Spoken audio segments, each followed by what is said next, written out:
Welcome to Mill History Talk, the podcast where we explore the past to better understand the profession of arms today. We dive into the campaigns, conflicts, issues, and commanders that have shaped military thinking across centuries, and why it all still matters. Whether you're an officer in training, a seasoned professional, a student of strategy, or simply curious about how history informs modern warfare, this space is for you. Our mission is simple: to foster insight, reflection, and critical thinking primarily through the lens of military history. Before we begin, a quick note. The views expressed in this podcast are of the podcast writers, hosts, and guests, and do not necessarily reflect the official policy or position of any government agency or organization. So, whether you're listening in a barracks, a lecture hall, at the gym, or in your car on the way to work, welcome. We're glad you're here. Hi friends, Hope here, and today's episode is one of those glorious moments in military history where everything happens faster than the planners wanted, commanders are thrilled, logisticians are sweating through their uniforms, and suddenly a bunch of trucks become the main characters of the war. Welcome to episode 48 of Mill History Talk, where we're diving into the story of the Red Ball Express, America's desperate, brilliant, exhausting solution to a 1944 logistics crisis that could have derailed the Allies' push to Germany. Hi, this is Brian, and in case you think Hope is exaggerating, she is not. The Red Ball Express is the reason entire U.S. armies didn't grind to a halt in August and September 1944. The speed of pursuit after Normandy dramatically outpaced every sustainment assumption made in Allied planning. And the result wasn't just friction. It was a full-blown, theater-level emergency. Listen, if Clausewitz were alive in 1944, he'd be standing in a field in France yelling, "I told you friction was real!" Probably while someone was handing him a 5-gallon jerry can. Late July 1944, Operation Cobra finally cracks the German line in Normandy. What follows isn't a breakout, it's a jailbreak. U.S. units go from advancing a mile or two per day to 20, 30, even 40 miles in a single push. It's exhilarating, it's historic, and it's a logistics nightmare. The speeding infantry and armor divisions needed to be supplied after they break out. The U.S. Army's sustainment doctrine assumed bulk fuel, ammunition, and supplies would move by railroads and pipelines. There was just one problem: neither existed. Small detail, tiny hiccup, like discovering the stove isn't installed yet while you're supposed to cater a wedding. The transportation plan bombing that isolated the Normandy beaches from a quick German armored counterattack had destroyed French rail lines so thoroughly that fewer than 10% of major rail hubs were functional by mid-August. Pipelines were still in Normandy. Depots hadn't been built, and ports, especially Cherbourg, were operating at half their projected capacity, or had been sabotaged so effectively they would not come into operation until after the war ended. So picture this. American divisions are outrunning everything. The supply base is still stuck on the beaches, and the operational gap is widening by the hour. To put some numbers on it, the pursuit across France created a logistical lag of 10 to 12 days between forward maneuver units and the supplies they needed to survive. Fuel demands skyrocketed. Third Army alone needed up to 400,000 gallons per day during peak movement. And nearly all of it, had to be moved in 5-gallon jerry cans. Do you know how many jerry cans that is? Do you know how long it takes to fill and empty a 5-gallon can? It would require about 20 million cans to keep the armies moving with all the fuel they wanted. But in the entire DIR, there were only between 8 and 9 million cans available. The math was not good. No wonder logisticians in 1944 looked perpetually exhausted. Here's the bottom line. When the pursuit began, the Allies were delivering barely 1 day of supply for every 2 days consumed. It was unsustainable, and everyone knew it. Enter the Red Ball Express on August 25, 1944's. Not a trucking effort, but a complete reimagining of movement control and supply in northern France. The system consisted of two dedicated one-way highway loops. One route for loaded convoys heading east, one route for empty trucks heading west. Military police manned every intersection. Units were restricted to minimum speeds of 25 miles per hour. Convoy spacing was enforced. No unauthorized traffic was allowed. France became one giant logistical raceway, except instead of trophies, the prize was, "Your army doesn't collapse today." The scale was staggering. Over 6,000 trucks in steady rotation, up to 900 vehicles per day on the route. About 12,250 tons delivered per day at peak. 75% of drivers are African American, many drivers averaging 20 hours awake per cycle. Engine failure rates approaching 30 to 40% down for maintenance daily. And those maintenance numbers matter. The GMC Deuce-and-a-half truck wasn't designed to run nonstop. It was also not designed to do long-haul cargo carrying. By mid-September, some companies reported wear rates 8 to 10 times higher than normal. Drivers often ran convoys on 2 or 3 hours of sleep. Many performed their own repairs roadside. Some drove through the night under blackout conditions with no headlights. There is no Red Ball Express without those soldiers. They kept the Allied advance alive by sheer endurance. But now it's time for some myth-busting. The Red Ball Express was extraordinary, but it had limits. The first and biggest limit, port capacity. Cherbourg delivered only about 60% of its planned throughput. The Brittany ports fell too late and were totally unusable. The Normandy beaches were shouldering over 70% of all inbound tonnage deep into August.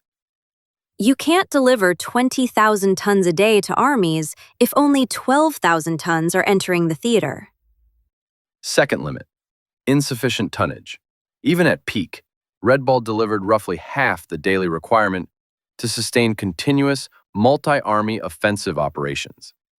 There wasn't enough distribution capacity to handle what was coming into ports. So, though the ports were not getting as much as planned, they still didn't have the transport capacity to move what was coming in. The result was that supplies were building up in Normandy with no way to move them forward. Which meant operational tempo wasn't set by commanders. It was set by math, infrastructure, and truck engines crying softly in the night. Third, fuel inefficiency. A truck burns fuel delivering fuel. Estimates show up to 35% of all fuel moved by Red Bull was consumed by the trucks themselves. If that sounds like your phone dying while charging, yeah, same energy. Let's look at how these shortfalls played out on the battlefield. Third Army fuel crisis, September. Patton needed 400,000 gallons per day. He received as little as 32,000 gallons, less than 10%. Entire armored divisions stopped cold. Ammunition at the battle for Aachen. Assault units received controlled supply rate, CSR, restrictions limiting artillery to 3 to 5 rounds per tube per hour. Advance across Lorraine and central France. Fuel shortages turned rapid exploitation into slow, grinding positional fights. The battles to penetrate the Siegfried Line. No surplus support for deep penetrations. Logistics forced deliberate attacks instead of breakthroughs.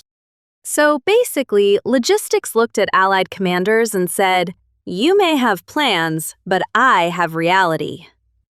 It often does.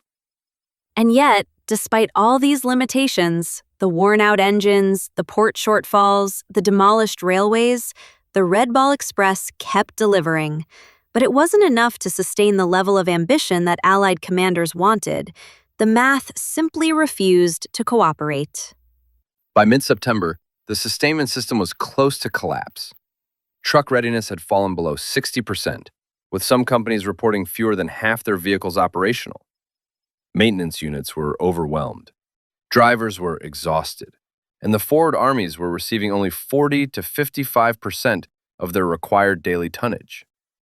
Just imagine being an armored battalion commander staring at your fuel reports and realizing your entire attack plan is now a stay where you are and hope for tomorrow plan. Some divisions advanced barely 2 miles in a day because they couldn't risk running out of fuel while in contact. Other units were forced to cannibalize fuel from disabled vehicles, a process that burned precious time and further reduced mobility. Think of a NASCAR pit crew, but muddy, underslept, and swapping not just tires, but fuel, oil, coolant, and whatever else a truck needs to keep moving another impossible mile, and having only about half of what they needed to swap out. That's accurate. The crisis finally eased when the doctrinal systems, the ones planners had expected to rely on from the beginning, came online. Just 2 or 3 months later than they were needed. By late October, rail reconstruction accelerated dramatically. Pipelines reached the Paris area. Forward depots opened at Reims and Verdun. POL storage expanded tenfold. Port capacity increased with the partial reopening of Le Havre. Basically, the cavalry began to arrive, except the cavalry was thousands of engineers with hammers, cranes, and a very "we're not doing trucks forever" attitude. And then came the turning point, Antwerp. Once the Scheldt estuary was cleared and the port of Antwerp opened in late November, daily throughput finally matched and eventually exceeded Army requirements. In other words, the Red Ball Express wasn't the hero of the story, it was the hero that kept the story going until the actual hero arrived. Correct. The emergency ended because the doctrinal sustainment system finally caught up. Rail, pipeline, depot, and port networks, not trucks, are what sustain armies at scale. Brian, hit us with the numbers you know listeners secretly love, the gritty stats that show just how big this crisis really was. Certainly. Let's break it down. Daily tonnage requirement. U.S. forces in northern France needed 20,000 to 22,000 tons per day to sustain continuous offensive operations. Red Ball peak delivery. Roughly 12,250 tons per day, just over half of what was required. Pole fuel requirements. Third Army alone needed up to 400,000 gallons per day during pursuit. Some days it received as little as 10 to 15% of that. Truck wear rates. Daily non-mission capable rates reached 40 to 50% in some companies. Personnel fatigue. Reports of drivers awake 20 to 30 hours at a time were common. Jerry can losses. Up to 3% of jerry cans were lost, damaged, or unrecovered daily, a staggering figure at scale. Over 3 million of the precious cans lost. Maintenance backlog. Some motor pools reported 10 days of repair backlog during peak operations. Traffic control. Over 3,000 MP personnel were dedicated solely to managing Red Ball routes. That's not a logistics system. That's a whole civilization of effort wrapped in grease, exhaustion, and jerry cans. Welcome to theater logistics. And none of that even accounts for the weather, the mud, the breakdown rates, or the number of times someone probably said, "Sir, the trucks can't physically go any faster." All of which impacted operations on a daily basis. Let's shine some light on the people who made Red Ball work. Because the numbers are impressive, but the human story is what makes the Red Ball Express unforgettable. More than 75% of all Red Ball drivers were African American soldiers serving in segregated units. These units faced discrimination, poor living conditions, and near impossible expectations. Yet their performance was exemplary. They drove at night. They skipped sleep. They repaired their own trucks. They learned routes in blackout conditions. They carried the lifeline of an army on their backs. In oral histories, many drivers said they felt more danger on Red Ball routes than in their original assignments. Enemy strafing, ambushes, accidents, fatigue, and breakdowns all posed constant threats. And yet, they kept driving. It's impossible to understand the success of the 1944 campaign without understanding their contribution. By late October 1944, the theater finally stabilized.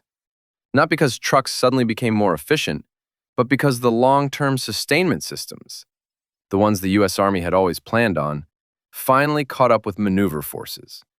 Rail lines reopened, pipelines expanded, depots matured, port capacity increased. Translation: The adults with clipboards, wrenches, cranes, and a deep love of infrastructure finally got things under control. Pipelines reached Paris. Rail throughput increased to over 24,000 tons per day by early November. Engineers repaired over 3,000 miles of track in just a few weeks. POL storage tripled. And then Antwerp opened, the biggest single logistics victory of the campaign. Antwerp was the logistics equivalent of someone finally plugging in the giant industrial-grade power cable. Suddenly, everything had enough juice. Red Ball wasn't the victory. Red Ball was the bridge to victory. With ports flowing, railways functioning, and pipelines extended, the Red Ball Express had done its job. The system was shut down on November 16, 1944. Hope. Red Ball wasn't the victory. Red Ball was the bridge to victory. All right, time to talk about what modern planners, especially those thinking about LSCO against a peer like China or Russia, absolutely need to learn from the Red Ball Express. Fedball worked only because the Luftwaffe was nearly gone and France was friendly territory. A modern Red Ball Express would face drones, long-range fires, cyber intrusion, precision strikes, and constant ISR surveillance. It would not last a day. If your plan involves just truck it, your plan is not a plan. It's a wish whispered into the void. Pipelines, ports, rail lines, depot networks, stockage depth, fuel farms, bulk Class 5 sites, transportation brigades, these must exist and be protected before maneuver forces attempt deep operations. If you don't build the back end, the front end collapses, even when the enemy is losing. That is exactly what 1944 demonstrated.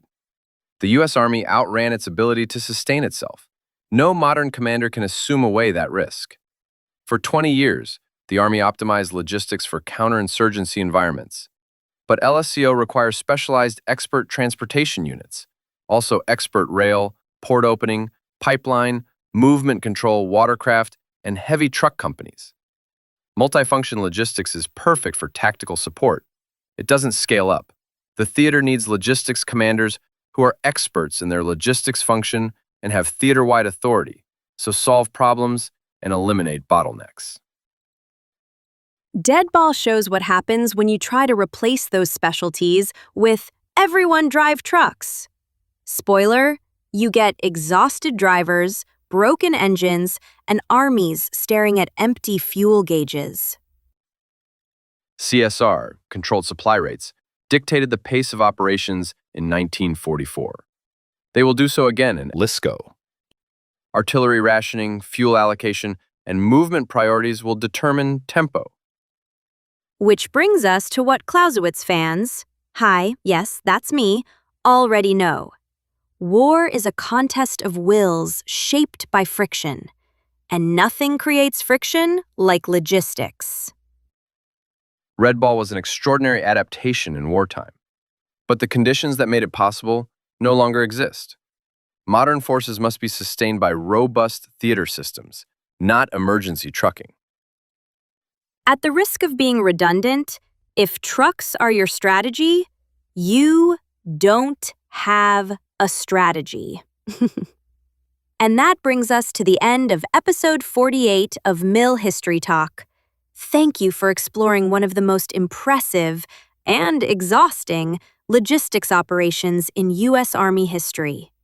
If you enjoyed today's episode, make sure to follow the show, leave a rating, share it with a friend, and check the show notes for our YouTube short on the deuce and a half truck. That video pairs perfectly with today's deep dive on how the Army actually kept its forces supplied in the European campaign. For further reading, start with the official Army histories, logistical support of the armies, and global logistics and strategy. They remain the definitive works on sustainment in the European theater. Thanks for joining us, and remember, wars are won by logistics, and sometimes by exhausted truck drivers who refuse to quit. Until next time, keep your supply lines short, your coffee strong, and your jerry cans exactly where you left them.